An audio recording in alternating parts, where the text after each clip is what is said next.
Coach Gautam गंभीर की 5 शर्तें मान गया बीसीसीआई। टीम इंडिया से हमेशा के लिए हो गई 5 धुरंधरों की विदाई। जिन्होंने भारत को चैंपियन बनाने में सबसे बड़ी भूमिका निभाई, उन्हीं की कर दी गई टीम इंडिया से विदाई।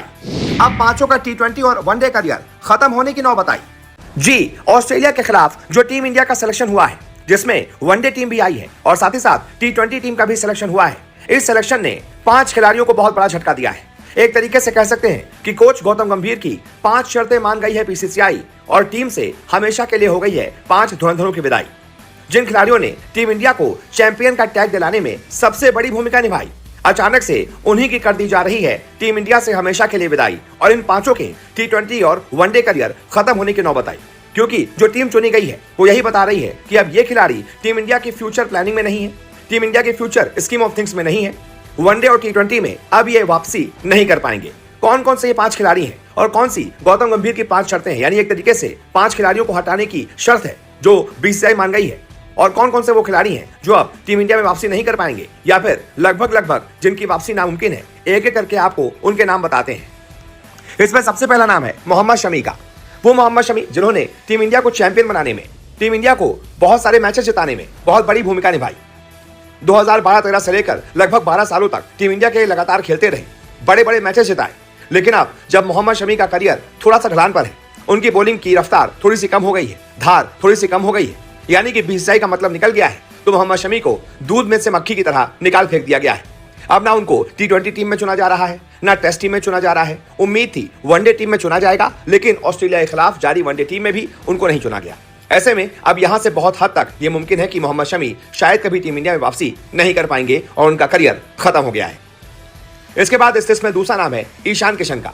वही ईशान किशन जिन्होंने वनडे में दोहरा शतक ठोककर बहुत सुर्खियां बटोरी थी, बहुत तारीफें बटोरी थी।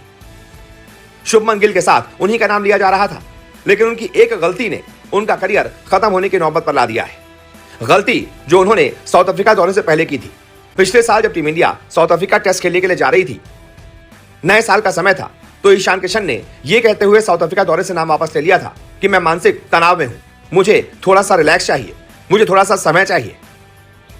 बीसीसीआई को लगा शायद वाकई कुछ गंभीर मसला है, इसलिए उनको छुट्टी दे दी गई।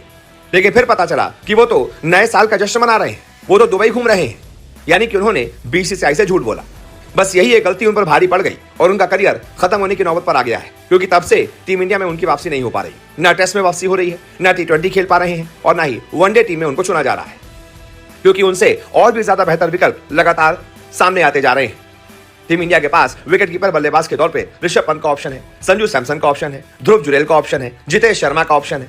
तो ऐसे में 4 ऑप्शन जब आपके पास होंगे तो आपको ईशान किशन की याद क्यों आएगी? तो ये मानकर चलिए ईशान किशन का भी करियर अब खत्म हो गया है और टीम इंडिया में वापसी नहीं कर पाएंगे। इसके बाद इस लिस्ट में तीसरा नाम है ऋतुराज गायकवाड़ का। वो ऋतुराज गायकवाड़ जिन्होंने टीम इंडिया को एशियन गेम्स में गोल्ड मेडल जिताया था, अपनी कप्तानी में टीम इंडिया को वो पूरी सीरीज जिताई थी और टीम इंडिया नंबर 1 पर आई थी। वो ऋतुराज गायकवाड़ कहां खत्म हो गए, कहां गायब हो गए, किसी को पता नहीं। ना टी20 टीम में चुना जा रहा है, ना टेस्ट टीम में और ना ही साथ वनडे टीम में। वो कब आए और कब चले गए किसी को पता नहीं, और शायद अब आने वाले समय में वापसी कर भी नहीं पाएंगे, क्योंकि ओपनिंग के लिए टीम इंडिया के पास पहले से ही बहुत सारे ऑप्शंस आ गए हैं। इसके बाद इस लिस्ट में चौथा नाम है शार्दुल ठाकुर का। वही शार्दुल ठाकुर जो पिछले साल तक टीम इंडिया में थे, लेकिन परफॉर्मेंस ऐसा था कि ना बल्ले से कुछ खास कमाल कर पाए थे, ना गेंद से। और अब लग रहा है कि बीसीसीआई ने मन बना लिया है कि शार्दुल ठाकुर से आगे देखा जाए। शार्दुल ठाकुर से बेहतर ऑप्शन अब बीसीसीआई को नीतीश कुमार रेड्डी में दिखता है, जो कि उन्हीं की तरह तेज गेंदबाजी भी कर लेते हैं और उनसे बहुत ऊपर की बल्लेबाजी भी कर लेते हैं।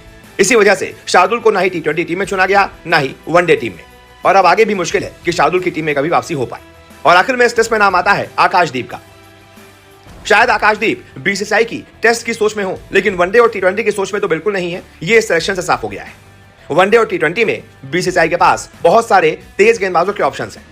ऐसे में आकाशदीप भी शायद अब बीसीसीआई की नजरों में सिर्फ टेस्ट के गेंदबाज बनकर रह गए हैं। इसीलिए यह माना जा रहा है कि अब टी20 और वनडे टीम में तो आकाशदीप की वापसी कभी नहीं हो पाएगी, यानी उनका टी20 और वनडे करियर अब खत्म माना जाए। तो ऐसे में आप बताइए इस मुद्दे पर आपकी क्या राय है? और अभी तक आपने हमारा पेज लाइक और फॉलो नहीं किया तो तुरंत कर लें, साथ ही साथ कमेंट में अपनी राय जरूर देकर जाएं।